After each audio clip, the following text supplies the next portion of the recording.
You are listening to I Am Refocused Radio with your host, Shamaya Reed. This show is designed to inspire you to live your purpose and regain your focus. And now, here's your host, Shamaya Reed. Hey, welcome to I Am Refocused Radio, man. We're here once again, and man, we have another show lined up for y'all today. Man, today we're going to be talking all about coaching, man. So when it comes to just being your better self and trying to get to that next level, we got a perfect guest for y'all today. We're going to talk to Jessica Conoley, and she has an amazing website. She has amazing services. But, man, we're going to learn more about her story before we dive into the coaching that she does. And she's also a speaker as well. First and foremost, Jessica, I just want to welcome you to the show and say how you doing. Thanks for having me. I'm really excited to connect with your audience and just see where the interview takes us. I appreciate you taking time to be on for the show today. So, man, first and foremost, I just want to say coaching is hot, man. It's a hot topic. It's a hot thing. I probably have a ton of guests who have done coaching, but you are in your own lane. So give us a little backstory. What inspired you to take this path to be a coach? I fell into it. It was completely accidental and I had no intention and didn't even know what coaching was. So I first and foremost am a writer. I write science fiction and fantasy novels. And a few years ago on Twitter in the writing community, it was really popular to have mentor matches. And one of my agent siblings had suggested I apply to be a mentor for a match program. And so that's where younger authors are trying to get an agent. And then there's a mentor that helps them with their book and gets them ready to query and try and get into the industry. So I became a mentor and people applied to work with me. And I was only supposed to pick one person, but I knew that the real hard thing about creative industries is not the quality of our work. It's the mental stress that we have. And one of the best ways you can combat that is by building a really good support system.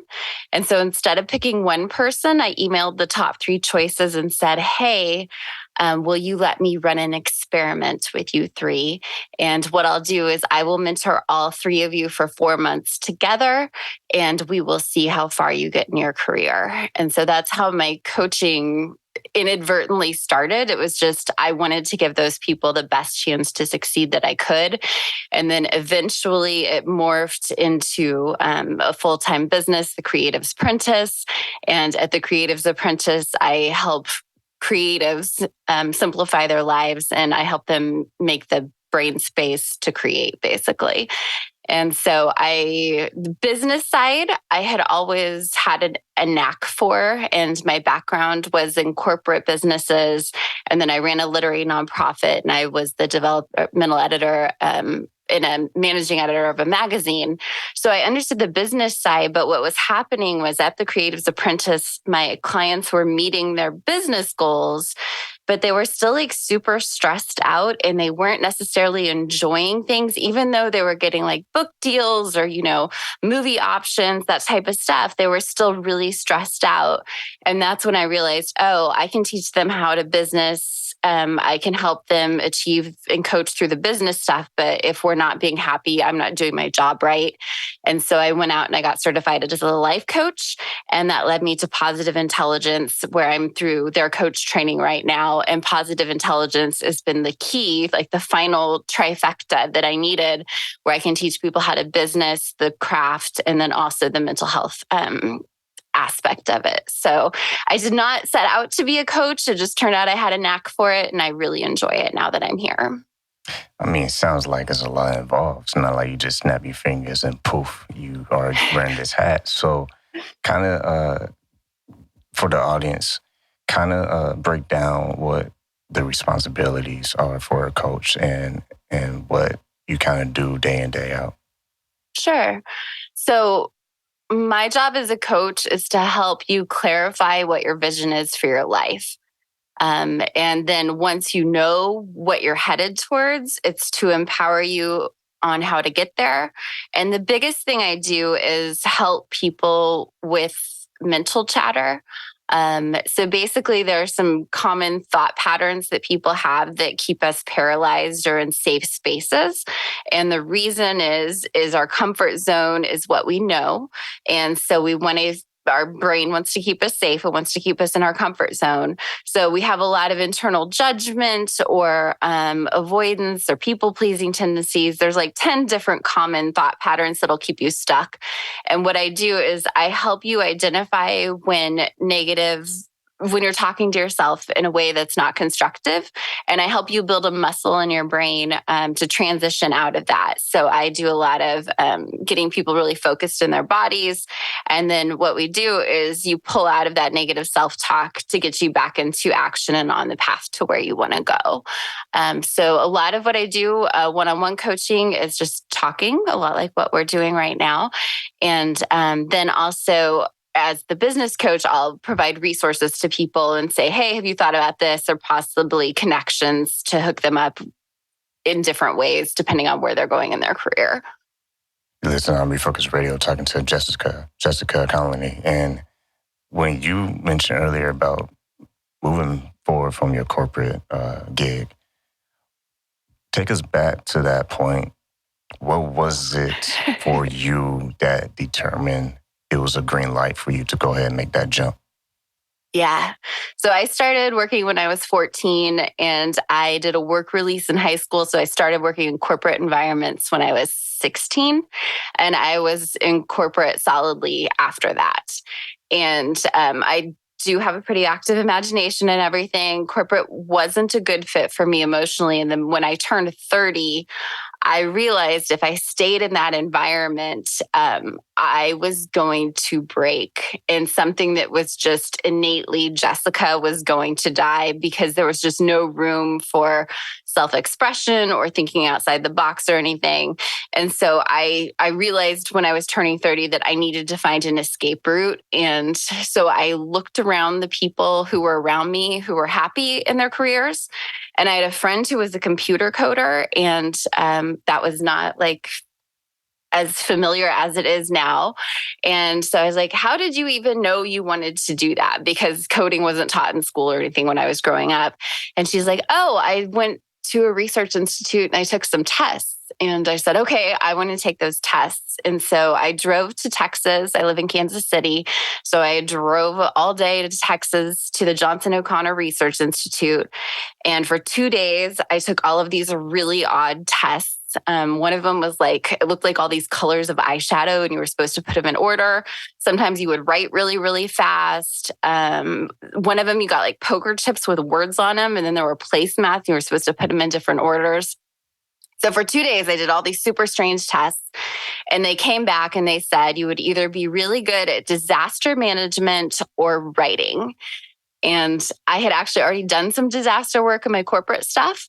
And like, when you work disaster, you go to places where there's no power and you get glow sticks to check in at the hotel because you don't have power in your room. And I was like, I'm 30, I'm getting old, I'm out of this game. So I looked at writing and came back to Kansas City. I was still working full time. And I met with a career counselor and she hooked me up with the writing community in Kansas City. And so for 5 years, I was working full time still at my corporate job. And I was slowly building my writing resume. That's when I took over a literary nonprofit. And that's when I was also managing editor of a magazine. So I was doing all of this concurrently. And one day I was driving home from my corporate job and something had happened with a case I was working on. And it felt very... I'll just say it felt unethical to me. Like, and I couldn't do what my direct boss had told me to do. And I didn't do it, knowing that I would have had the support of his boss. But I was in the car on the way home. And at this point in time, I really did not process emotions at all. And I just started bawling in the car. And I was like, well, this is weird because I didn't cry then. And it was this moment where I was like, wow, it's not a matter of me wanting to leave anymore. It's a matter of me needing to leave because if I stay and play by the rules that they're asking for, I have lost the essence of Jessica. So I left and I thought it was just going to be take a summer off, which I'd never taken a summer off in my life. I'd been working since I was 14. Like the longest I'd ever taken off was 2 weeks maybe. And I was like, I'll just take the summer off and kind of regroup and stuff. And then I just never went back, and I ended up starting an editing business. And then ultimately I morphed into the Creative's Apprentice. So that is my escape from corporate story for you. Man, again, it sounds like a lot took place. It's not like you just jumped and said, yeah, I'm going to just dive off and hopefully this parachute works. Now, when you made that decision to make that jump, it was still risky, even though you kind of had a well thought out process of like, okay, weigh the scales. It's just bad timing. It's just good timing. He had a point. He was reaching a point where it's like, okay, yeah, I'm going to go ahead and do this. How was it in the beginning? Everyone's nightmare is like, is it going to work? So for you, what was it like? What were some of the things you had to learn from the beginning to kind of adjust your new lifestyle? Yeah, there was so much to learn at first. And most of what I worked on was actually unlearning. So when you transition from a corporate or like a 9-to-5 job to having complete and total freedom, especially if you grew up like in a US school system, we are not trained for freedom. We are trained to be productive all the time and to fill our time up and everything. And so what I found was that first summer where I was like, yes, I'm going to have all this freedom, I just fell into old patterns of like, well, I need to accomplish things. I need to get things done, take on more roles for other people, do stuff, because that was the mode that I had operated in for so long. And especially for people who are pursuing creative careers, that is a very dangerous space to stay in, of just busy, busy, busy, go, go, go. Because creative ideas, well, all ideas need space and they need rest and they need time. So even though like you may actively be working on a writing project, you're going to get stuck in it and your brain actually needs that processing time. And that's why so many people are like, oh, I got the best idea when I was in the shower, or I was doing the dishes or whatever. It's because our brains need the downtime.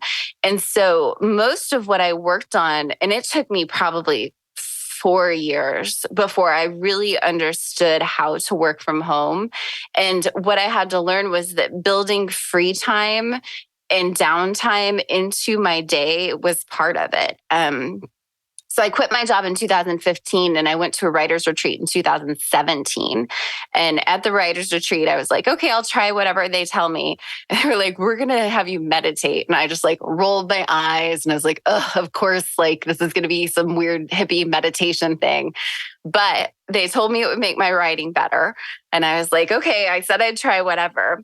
Well, what really helped in that retreat was the teacher, who was also a writer, said, when you are creating something, you are just continually refocusing your attention back to that project. So if you're writing and you're working on a story, what you need to do is continually refocus and refocus and refocus. Like no matter what's happening, you just keep bringing your attention back to the story.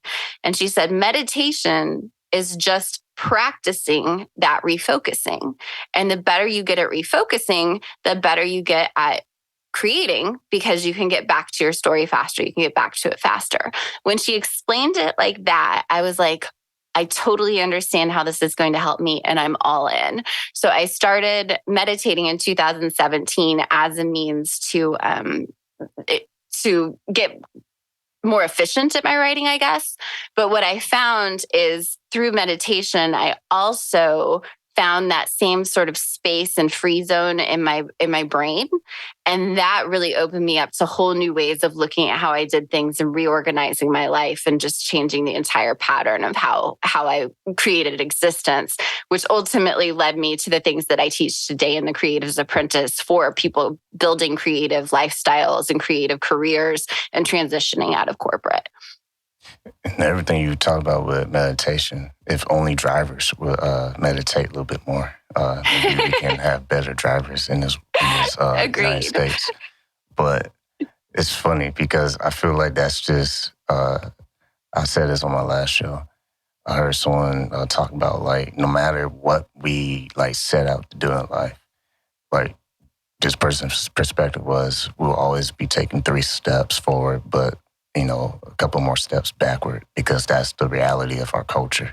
Yeah. Like in America, like, like we're just notorious. Like, oh yeah, new year, new me. But this, give it like a few days and before you know it, the old habit guy just comes out of nowhere and hits you. And then you sit down for the rest of the year. How do you keep yourself consistent? Because as a coach, is there more pressure for you to like practice what you preach as you're coaching others? Or do you have a system? Yes, there's a huge practice what I preach component, especially because for my business, one of the main tenets of working in the business is you have to actively be creating on your own projects. So I won't partner with anybody or bring on any employees unless they're actively creating on their own projects, because I think first and foremost, we have a duty and obligation to ourselves in those projects. And so I can't very well tell my employees like, hey, you have to work on your own stuff and then not be doing it myself.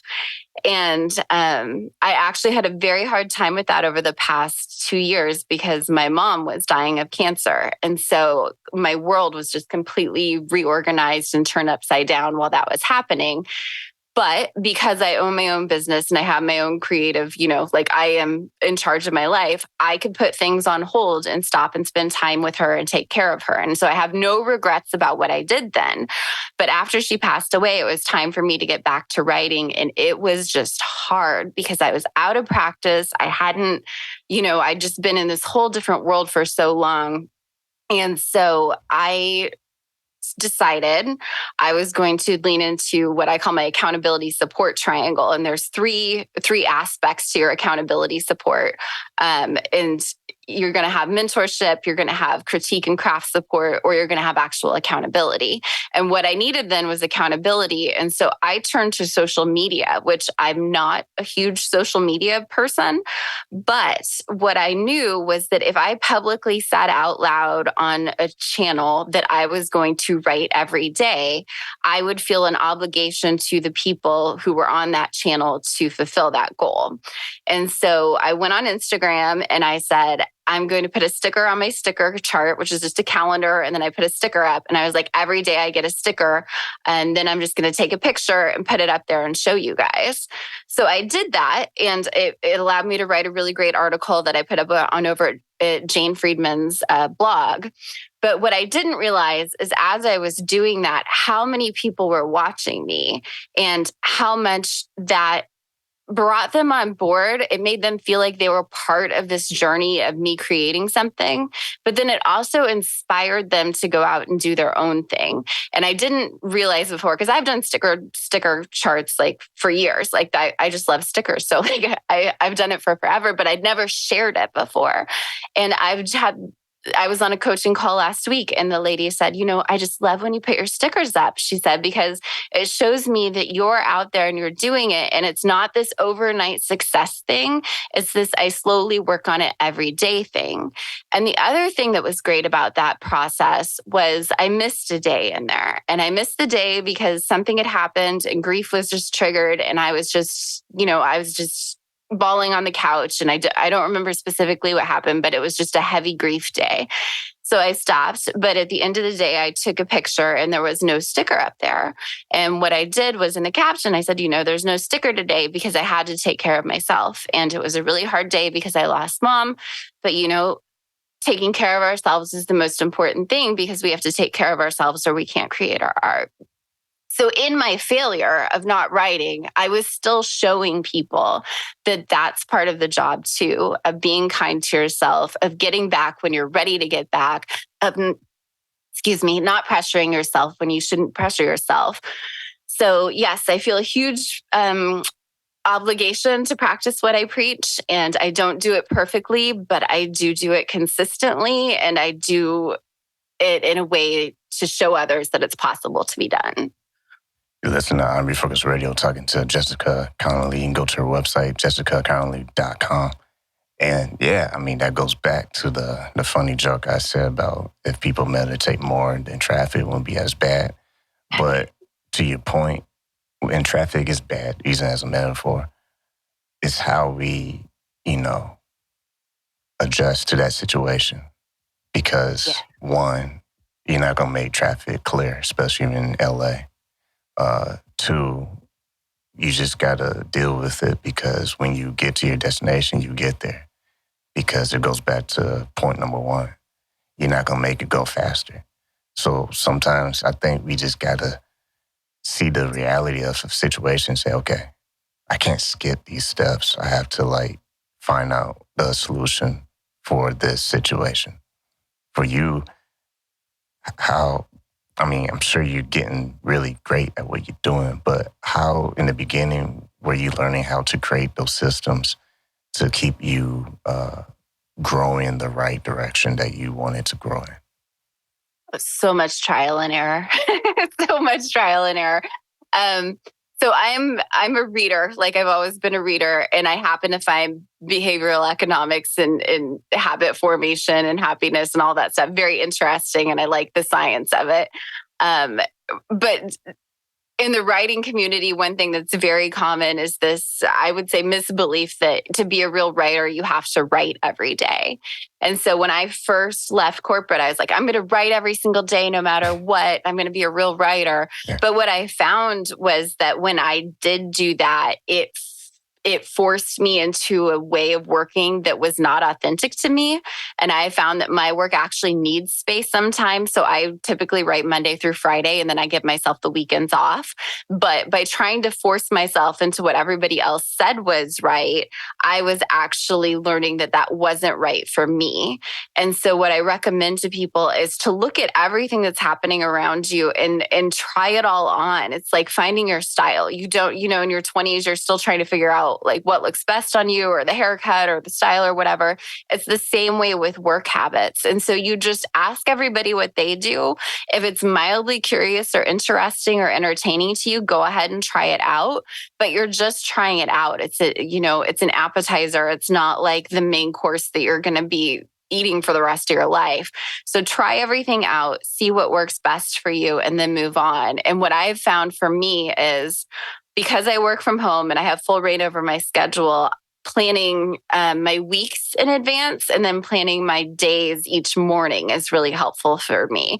And I actually do that on pen and paper and a journal planner. I use a planner called the Best Self Journal, and it gives you a way to map out your day. The reason I do it on paper is it activates a different part of my brain than computer work. And it also, I spend so much time staring at a computer screen that like, it's just really nice for me to look at something that's tangible and not on a screen. That's the same reason I read books in real life whenever I can too. And so looking at my day, and the other thing that I do is I don't give myself an impossible to-do list. I have 3 main goals for each day. Like today, the interview was one, and my goal was to just be fully present and active and give you the content that your audience would resonate with. And so that was one of my goals for the day. I had a coaching call today, so that was another one, and then some writing. So those are my things, and I'm not going to give myself an infinity list because that sets myself up for failure.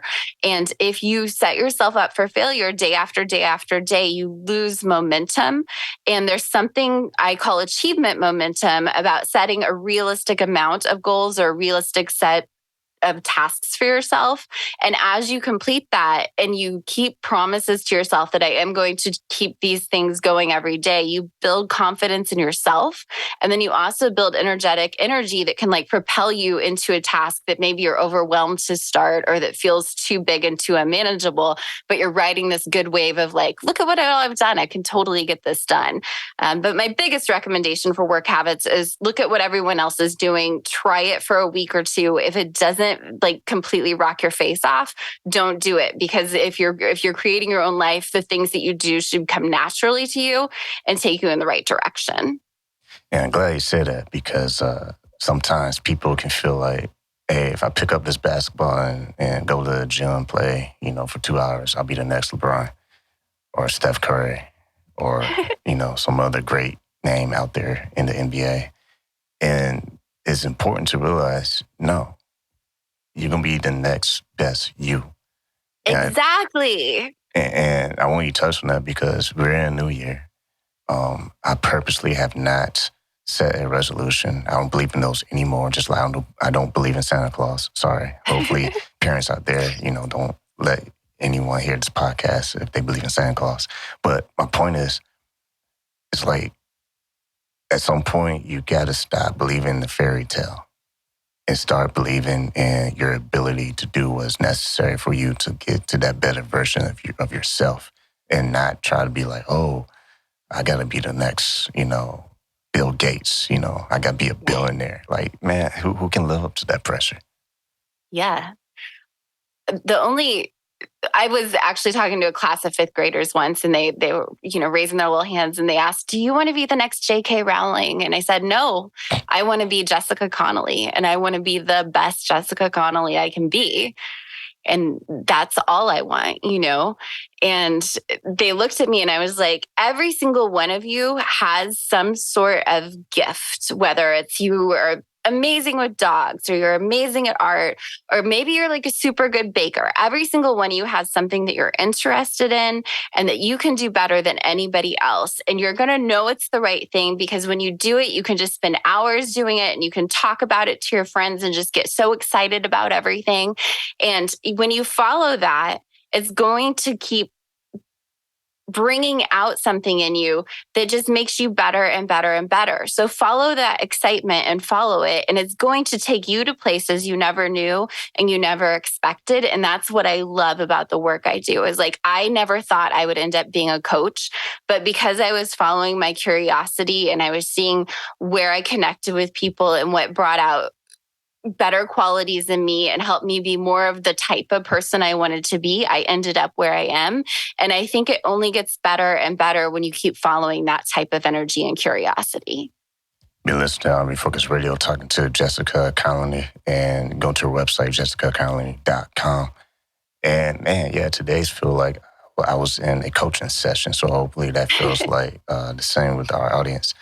And on a serious note, this is, like I said, a new year I would say it's a new year for new opportunity. I think that's true.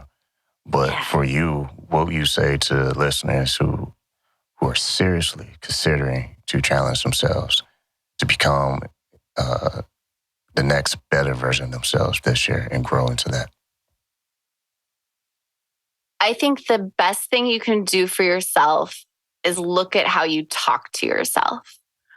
If you wouldn't talk to your best friend that way, then most of us are a lot meaner in our heads to ourselves than we are to strangers or to our best friend or to anyone else. Then it's time to really look at how you talk to yourself and give yourself some patience and grace and kindness. And if you want help looking at that and identifying that, that's one of the things I do. And when I changed how I talk to myself and I quit beating myself up for not, writing every day or not meeting some unattainable goal, the entire universe shifted for me and things started flowing in a way I'd never understood they could before. And the first step is to start changing the words that we tell ourselves, because ultimately that'll change your thoughts, which is going to change your beliefs, which is going to change your feelings. So you're not going to feel different until 4 steps in. So you start with the words, and then ultimately your actions are going to change. But start by looking at how you're talking to yourself, because when you change that, your whole life changes.